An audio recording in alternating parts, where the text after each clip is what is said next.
परिचय। हमारे शरीर की पांचों ज्ञानेंद्रियों में नेत्र सबसे महत्वपूर्ण अंग है। नेत्रों से ही हम देख पाते हैं और अपने आसपास के विचित्र संसार की प्रशंसा कर पाते हैं। हमारे नेत्र हमें दुनिया के रंग दिखाते हैं। उद्देश्य। इस पाठ के अंत में आप निम्न करने में सक्षम हो जाएंगे: मानव नेत्र के कार्य को समझना, दृष्टि दोषों और उनके सुधार के बारे में जानना, समपार्श्व यानी प्रिज्म के माध्यम से प्रकाश के अपवर्तन को समझना, कांच के समपार्श्व यानी प्रिज्म के माध्यम से श्वेत प्रकाश के विक्षेपण को समझना, वायुमंडलीय अपवर्तन और उसके अनुप्रयोगों को जानना, प्राकिरणन और उसके अनुप्रयोगों को जानना। मानव नेत्र और उसके कार्य। हमारे नेत्र हमें दुनिया के रंग दिखाते हैं। मानव नेत्र में एक क्रिस्टलीय लेंस होता है और यह कैमरे की भांति कार्य करता है। नेत्र के विभिन्न भाग और उनके कार्य इस प्रकार हैं: स्वच्छ मंडल यानी कॉर्निया, यह पुतली की सामने वाली सतह पर स्थित पारदर्शी उभार होता है। प्रकाश स्वच्छ मंडल के माध्यम से ही नेत्र में प्रवेश करता है। परितारिका यानी आइरिस, यह कॉर्निया के पीछे स्थित एक पतली और वृत्ताकार झिल्ली होती है जो कि पुतली के आकार को नियंत्रित करती है। पुतली, यह परितारिका के बीचों बीच स्थित एक छिद्र होता है जो कि काला दिखता है और नेत्रों में प्रवेश करने वाले प्रकाश की मात्रा को फैलाकर या सिकुड़ाकर नियंत्रित करता है।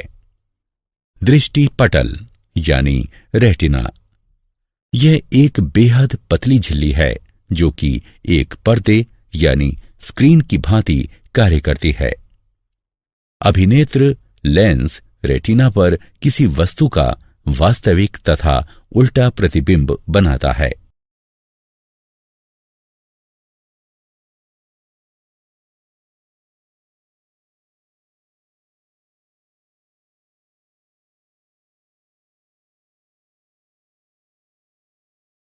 समंजन क्षमता। मानव नेत्र लेंस फोकस दूरी को बढ़ाने या घटाने में सक्षम होते हैं। इसे समायोजन की क्षमता कहते हैं। समंजन पक्षमाभी पेशियों यानी सिलेरी मसल्स की सहायता से प्राप्त किया जाता है। नेत्र के लेंस की फोकस दूरी को एक सीमा तक ही व्यवस्थित किया जा सकता है। दूर बिंदु, वह अधिकतम दूरी जहां तक हम किसी दूरस्थ वस्तु को स्पष्ट देख सकते हैं। किसी दूरस्थ वस्तु को स्पष्ट देखने के लिए पक्षमाभी पेशियां ढीली होकर नेत्र के लेंस को पतला कर देती हैं। निकट बिंदु, वह न्यूनतम दूरी जहां पर स्थित कोई वस्तु बिना किसी दबाव के स्पष्ट देखी जा सकती है। निकटस्थ वस्तु को स्पष्ट देखने के लिए पक्षमाभी पेशियां संकुचित होकर नेत्र के लेंस को मोटा कर देती हैं।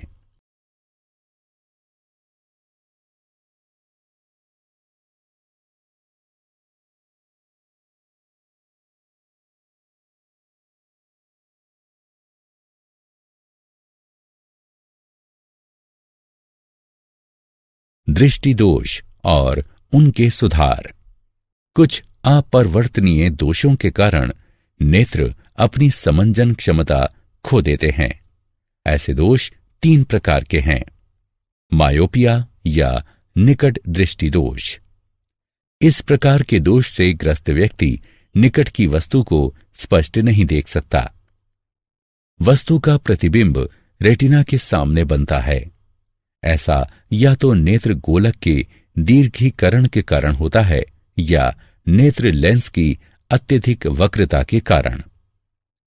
इस दोष को दूर करने के लिए अवतल लेंस का प्रयोग किया जाता है क्योंकि इनमें छितरन क्षमता होती है, जो कि प्रतिबिंब निर्माण के लिए प्रकाश किरणों को निर्देशित करते हैं।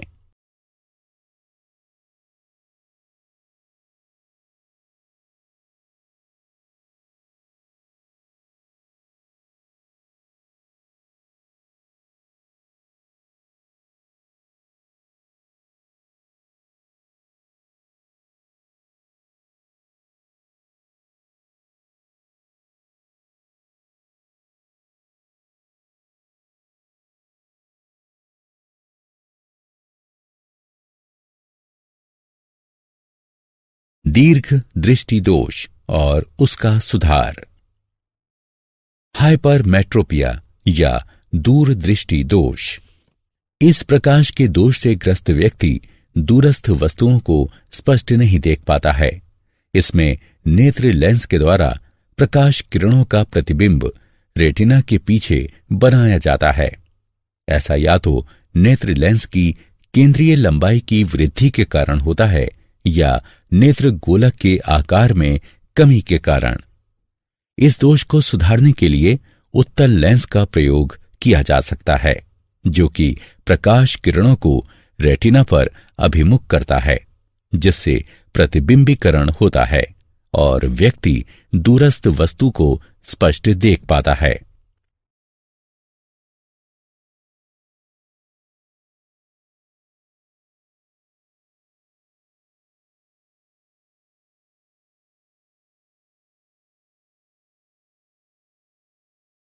जरा दूरदृष्टिता और उसका सुधार। जरा दूरदृष्टिता यानी प्रेसबायोपिया। इस प्रकार के दोष से ग्रस्त व्यक्ति ना तो निकट की वस्तुओं को स्पष्ट देख पाता है और ना ही दूर की वस्तुओं को। यह दोष बढ़ती आयु के साथ दुर्बल हो रही पक्षमाभी पेशियों और नेत्र लेंस के लचीलेपन में कमी के कारण होता है। इस दोष को दूर करने के लिए व्यक्ति को द्विकेंद्रीय लेंस धारण करने पड़ते हैं, जिनमें ऊपरी भाग में अवतल और निचले भाग में उत्तल लेंस होते हैं।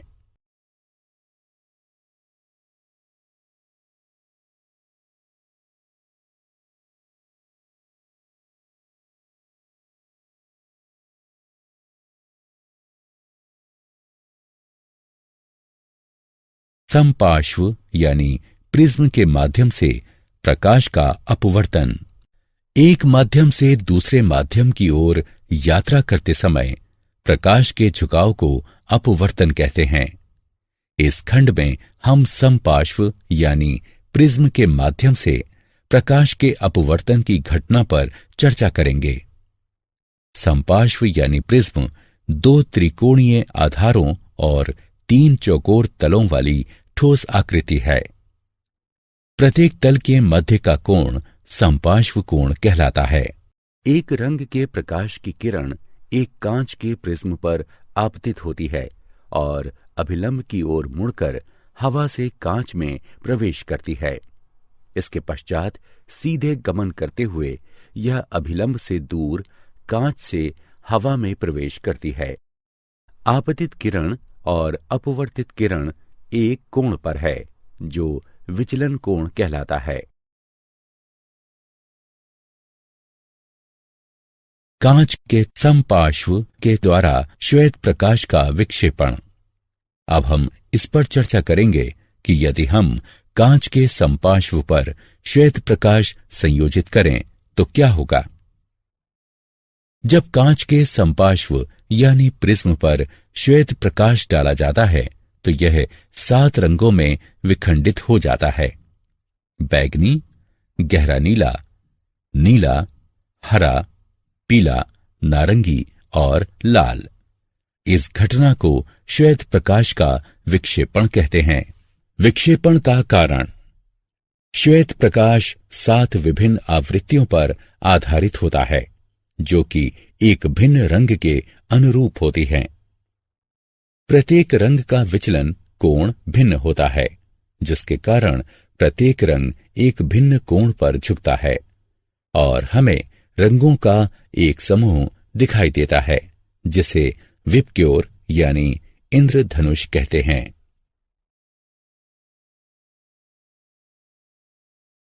पुनर्संयोजन और इंद्रधनुष। पुनर्संयोजन। आइजैक न्यूटन ने देखा कि यदि वो कांच के दो समपार्श्वों यानी प्रिज्मों को एक दूसरे के इस प्रकार समानांतर रखते थे कि वे एक दूसरे के उलट हों, तो एक समपार्श्व यानी प्रिज्म में प्रविष्ट होने वाला श्वेत प्रकाश 7 रंगों में विखंडित हो जाता था, और जब यह सतरंगा प्रकाश दूसरे समपार्श्व पर आता था तो पुनः श्वेत प्रकाश में परिवर्तित हो जाता था।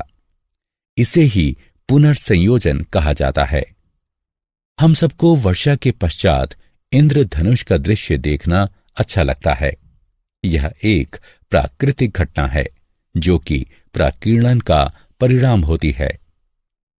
इंद्रधनुष आकाश में सदैव सूर्य की विपरीत दिशा में प्रकट होता है। वर्षा के दौरान जल की बूंदें सूर्य के प्रकाश के लिए समपार्श्व यानी प्रिज्म का कार्य करती हैं। जल की बूंदें अपरिवर्तित होती हैं, प्राकीर्णित होती हैं और फिर सूर्य के प्रकाश को इंद्रधनुष बनाने के लिए आंतरिक रूप से परावर्तित करती हैं।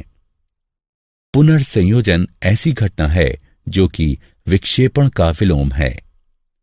इंद्रधनुष एक प्राकृतिक रूप से होने वाली घटना है जो कि सूर्य के प्रकाश के विक्षेपण के कारण होती है। इंद्रधनुष आकाश में सदैव सूर्य की विपरीत दिशा में दिखाई देता है। वायुमंडलीय अपवर्तन और उसके अनुप्रयोग। हमारा वायुमंडल किसी स्थान विशेष पर समान रूप से सघन नहीं है। स्थानीय परिस्थिति पर निर्भरता के कारण यह धरातल के निकट गर्म या ठंडा हो सकता है। गर्म वायु ठंडी वायु की अपेक्षा हल्की होती है, अतः इसका अपवर्तनीय सूचकांक ठंडी वायु के अपवर्तनीय सूचकांक की अपेक्षा कम होता है। इसके कारण वायुमंडल में प्रवेश करने वाला सूर्य अथवा तारों का प्रकाश अपवर्तित होता है।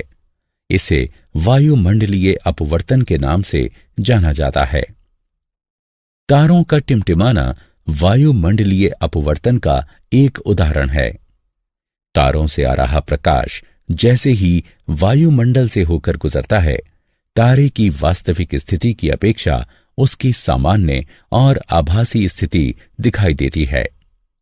साथ ही वातावरण की गत्यात्मक प्रकृति के कारण तारे का प्रकाश अस्थिर भी होता रहता है और इसी कारण तारे टिमटिमाते हुए प्रतीत होते हैं।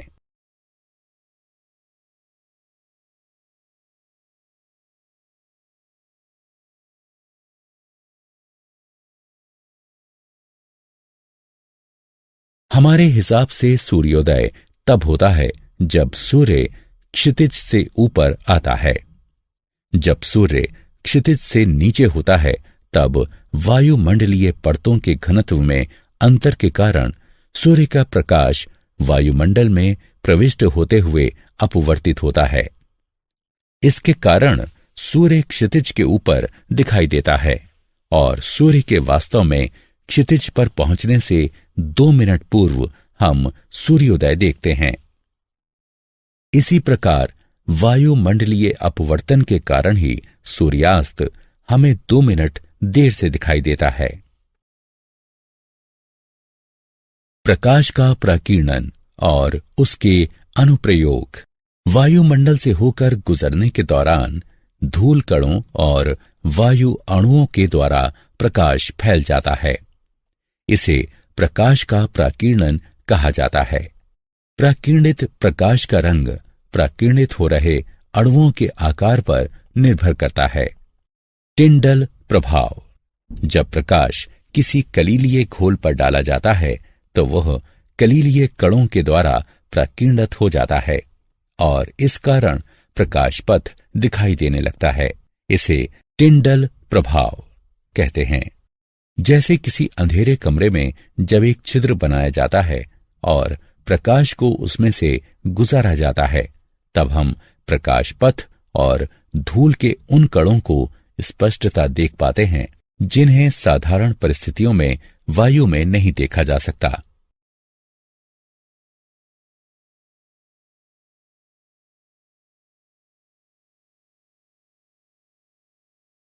प्रकाश का विकिरण और उसके अनुप्रयोग।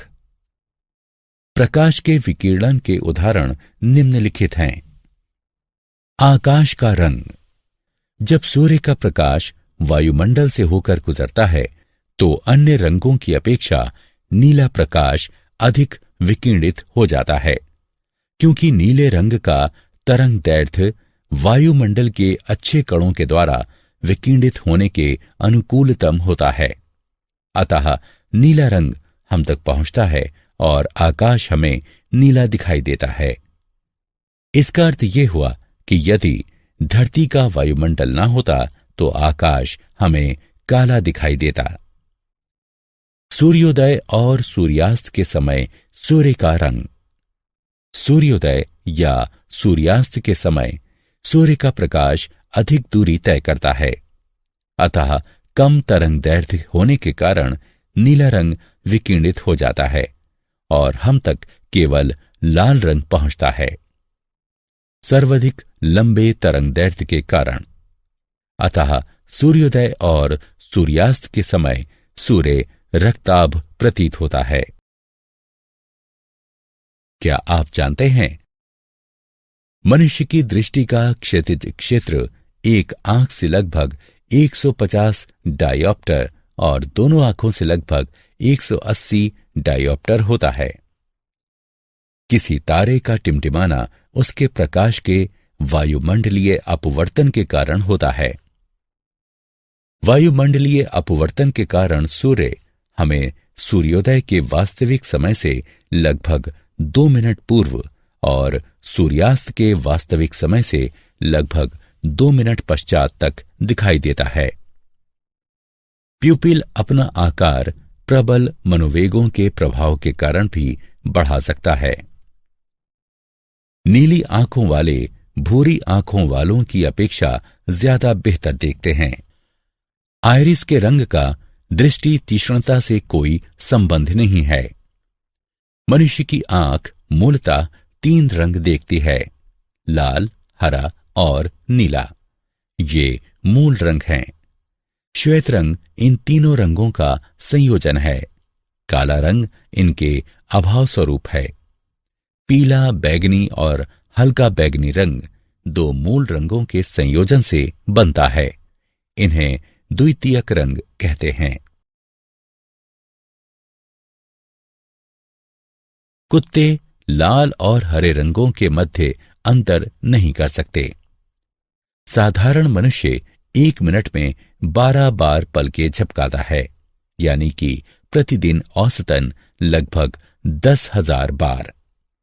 आंख मानव शरीर का एकमात्र अंग है जो दिन रात किसी भी क्षण बिना आराम किए 100% क्षमता के साथ काम कर सकता है। छींकते समय आंखें खुली रखना असंभव है। तुम्हारी भौहों के मध्य के स्थान को ग्लैबेला कहते हैं। अनुकूल परिस्थितियों में मनुष्य की आंख मोमबत्ती की रोशनी को 14 मील की दूरी से भी देख सकती है। मनुष्य काग की अपेक्षा कंप्यूटर की स्क्रीन को 25% धीमी गति से पढ़ता है। सारांश। आइए हमने जो कुछ सीखा है उसे संक्षेप में दोहराएं। मनुष्य की आंख में एक क्रिस्टलीय लेंस होता है और यह कैमरे की भांति कार्य करती है। आंख के विभिन्न भाग हैं: प्यूपिल, कॉर्निया, आइरिस, क्रिस्टलीय लेंस और रेटिना, यानी श्वेत पटल।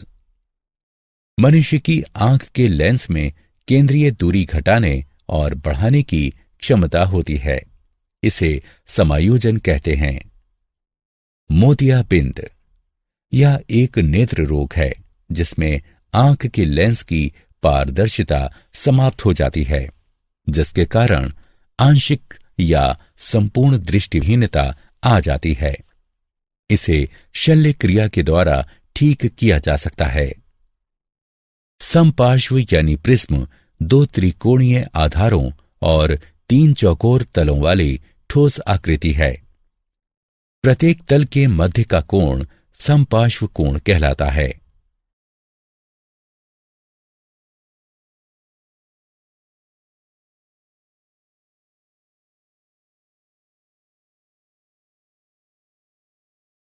जब कांच के समपार्श्व यानी प्रिज्म पर श्वेत प्रकाश डाला जाता है तो ये 7 रंगों में विखंडित हो जाता है। बैंगनी, गहरा नीला, नीला, हरा, पीला, नारंगी और लाल। इस घटना को श्वेत प्रकाश का प्राकीर्णन कहते हैं। पुनर्संयोजन एक ऐसी घटना है जो कि प्राकीर्णन का विलोम है। प्रकाश का अपवर्तन।